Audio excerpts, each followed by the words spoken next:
बनाउन मिल्दो रहेछ होइन घाँसको बिउ पनि हुँदो रहेछ मकै त अहिले के भन्छ असिनाले हानेछन् के जति है मकै यस्तै हाल्दैछ घाँस पाकेको छ घाँस पाकेको छ यस्तो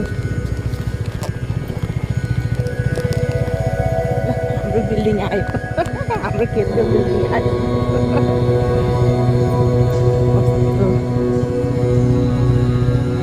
हाम्रोतिर पनि पाकेर छ है घाँस हाम्रो पनि पाकेर छ हाम्रो खेत ल यस्तो छ है अब सबै यहाँ घाँस तोड्ने के लाग्छ हाम्रो खेत चाहिँ यस्तो भएको छ हाम्रो बिल्डिङले हेरेछ ऊ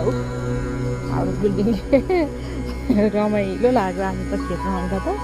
कति रमाइलो भएको यहाँ हामीले त फापर यस्तो राम्रो पाकेको छ नि त फापर पाकेको छ घाँस त अहिले नि यहाँ पनि रहेछ अब गेडा नलाग्यो किन होला धेरै गेडा नलाग्यो भने जति गेडा नलाग्यो यस्तो छ घाँस पनि यहाँ अलिअलि त काटिन्छ घाँस पाएको चाहिँ बिउ बनाउनलाई होला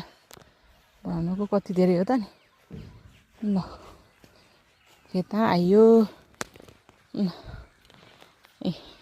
साउजी आउनुभयो साउजी